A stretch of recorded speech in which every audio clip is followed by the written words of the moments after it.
जय श्री कृष्णा। स्वागत है आप सभी का हमारे चैनल में। आज हम जानेंगे कि सारे तीर्थ बार बार गंगा सागर एक बार ऐसा क्यों कहा जाता है। तो कृपया वीडियो के लास्ट तक बने रहें। गंगा सागर एक प्रसिद्ध तीर्थ स्थान है जिसका पौराणिक काल से बहुत महत्व है। गंगा सागर वो स्थान है जहां गंगा नदी बंगाल की खाड़ी में समुद्र से मिलती है। कहा जाता है कि सभी तीर्थों की यात्रा का फल तब तक नहीं मिलता जब तक आप गंगा सागर नहीं जाते। मकर संक्रांति के दिन गंगा सागर में स्नान दान का सर्वाधिक महत्व बताया गया है। सारे तीर्थ बार बार गंगा सागर एक बार, इस कहावत के पीछे दो कारण बताए जाते हैं। पहला कारण, गंगा सागर को महातीर्थ कहा गया है क्योंकि माना गया है कि सारे तीर्थ का फल गंगा सागर आने से मिल जाता है। यह वो स्थान है जहां पर गंगा नदी के स्पर्श से राजा सगर के 60,000 पुत्रों को मुक्ति मिली थी।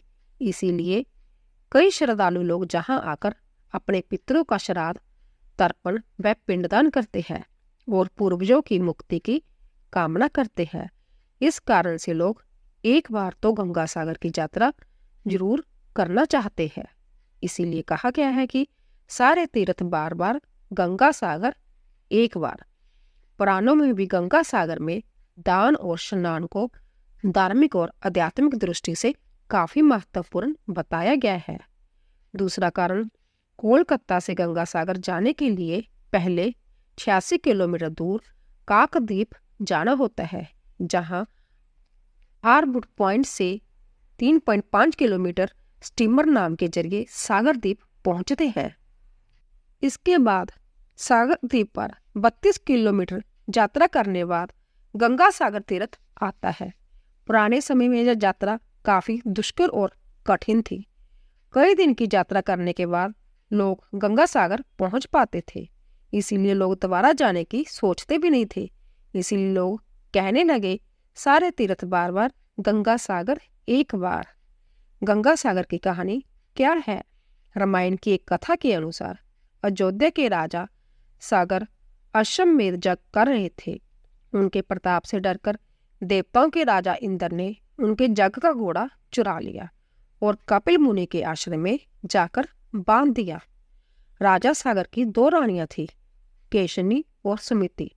केशनी का एक पुत्र था जिसका नाम असमंजस था और सुमिति के 60,000 पुत्र पैदा हुए थे। असमंजस बहुत उदंड था और प्रजा के लोगों को बहुत कष्ट देता था। इसीलिए राजा सागर ने उसे अयोध्या राजा से निकाल दिया। अश्वमेध यज्ञ का घोड़ा चोरी हो जाने से राजा सागर बहुत चिंतित हुए क्योंकि यज्ञ पूरा होने के लिए घोड़ा मिलना जरूरी था।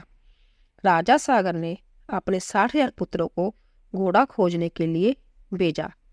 घोड़ा खोजते हुए राजा सागर के वह सभी पुत्र कपिल मुनि के आश्रम में पहुंच गए और घोड़े को वहां बंधा देखकर उन्होंने कपिल मुनि को चोर समझा। कपिल मुनि भगवान विष्णु का अंश अवतार थे जिन्होंने कदर्म ऋषि के पुत्र के रूप में जन्म लिया था। राजा सागर के पुत्र कपिल मुनि के बारे में नहीं जानते थे और उन्होंने मुनि का काफी अपमान किया। इस अपमान से क्रोधित होकर कपिल मुनि ने राजा सागर के पुत्रों को श्राप दिया कि तुम सब अभी भस्म हो जाओ। मुनि के श्राप देते ही तुरंत राजा सागर के 60,000 पुत्र वही भस्म हो गए। जब काफी समय बाद राजा सागर के पुत्र वापिस नहीं आए तो उन्होंने अपने पौत्र अंशुमान, जो कि असमंजस का पुत्र था, अपने चाचाओं का पता लगाने के लिए भेजा। अंशुमान भी खोजते खोजते कपिल मुनि के आश्रम में पहुंच गया। वहां उसने यज्ञ का घोड़ा और हजारों की संख्या में अस्थि पिंजर और राख देखी तो वो समझ गया कि क्या हुआ होगा। अंशुमान ने कपिल मुनि की स्तुति की और कृपा की प्रार्थना की। कपिल मुनि ने प्रसन्न होकर आंखें खोल ली। उन्होंने अंशुमान को अश्वमेध यज्ञ का घोड़ा ले जाने दिया और बताया कि अगर राजा सागर का कोई वंशज उस स्थान पर गंगा जी को ले आए तो उसके चाचाओं को मोक्ष मिल जाएगा। अंशुमान घोड़ा लेकर अयोध्या वापस आ गया और राजा सागर ने यज्ञ पूरा किया। राजा सागर ने अगले 30,000 वर्षों तक राज्य किया। फिर वह अंशुमान को राज्य सौंपकर स्वर्ग सिधार गए। अंशुमान ने गंगा जी को पृथ्वी पर लाने का बहुत प्रयास किया, लेकिन वो अपने जीवन में सफल नहीं हो पाए। अंशुमान के पुत्र दिलीप ने भी काफी तप किया, लेकिन वो भी गंगा को लाने में असफल रहे। राजा दिलीप के बाद उनके पुत्र भागीरथ अपने अथक प्रयास और घोर तप से गंगा को पृथ्वी पर लाने में सफल हुए। गंगा सागर कैसे जाए? गंगा जी के आश्वासन दिया कि मैं पृथ्वी पर जरूर आऊंगी, परंतु जिस समय मैं स्वर्गलोक से पृथ्वी पर आऊंगी उस समय मेरे प्रवाह को रोकने के लिए कोई उपस्थित होना चाहिए। इसके लिए भागीरथ ने भगवान शिव को तप करके प्रसन्न किया।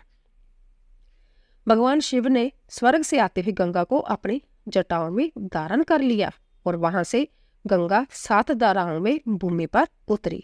पहली 3 धाराएं हारदनी, पावनी और नलिनी पूर्व की दिशा में बह चली और 3 धाराएं सुचक्षु, सीता और सिंधु पश्चिम की ओर प्रवाह की। 7वां प्रवाह भागीरथ के बताए रास्ते पर बढ़ चला और आगे आगे भागीरथ वे चलते चले गए। चलते चलते भागीरथ उस स्थान पर पहुंचे जहां उनके प्रपितामह भस्म हो गए थे। माँ गंगा उनके अवशेषों के ऊपर से बहते हुए राजा सागर के 60,000 पुत्रों का उद्धार करते हुए जाकर सागर में मिल गई। राजा भागीरथ ने गंगा जी को पृथ्वी पर लाया, इसीलिए गंगा का एक नाम भागीरथ भी है। गंगा सागर का मेला। जिस स्थान पर राजा सागर के पुत्रों को मुक्ति मिली, गंगा सागर वही स्थान है जहां पर कपिल मुनि का मंदिर है, जहां लोग दर्शन के लिए जाते हैं।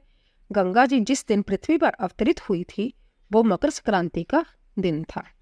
संक्रांति के दिन गंगा सागर में स्नान का बहुत महत्व है, इसीलिए हर साल मकर संक्रांति के दिन गंगा सागर में विशाल मेला लगता है जहाँ लाखों लोग स्नान और दान के लिए आते हैं।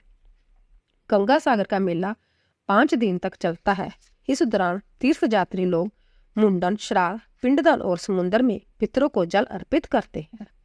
गंगा सागर में कपिल मुनि का प्राचीन मंदिर था जो कि समुद्र में समा गया। 1973 में जहाँ कपिल मुनि का नया मंदिर बना, जहाँ श्रद्धालु और तीर्थयात्री दर्शन के लिए जाते हैं। गंगा सागर गंगा नदी का एक छोटा सा डेल्टा द्वीप है जिसकी आबादी करीब 2 लाख और क्षेत्रफल 282 वर्ग किलोमीटर है। सागर द्वीप के एक ओर बंगाल की खाड़ी और दूसरी ओर बांग्लादेश है। इस सुंदर द्वीप के ज्यादातर क्षेत्र में घने जंगल है। कपिल मुनि के मंदिर व आश्रम के अलावा जहाँ महादेव मंदिर, शिव शक्ति महानिर्वाण आश्रम, भारत सेवा आश्रम, संघ का मंदिर, धर्मशालाएं भी है। तो दोस्तों, आपको यह जानकारी एवं कथा कैसी लगी कृपया कमेंट करके जरूर बताएं। वीडियो पसंद आया हो तो लाइक करें, सब्सक्राइब करें और शेयर कीजिए। आप सभी का धन्यवाद।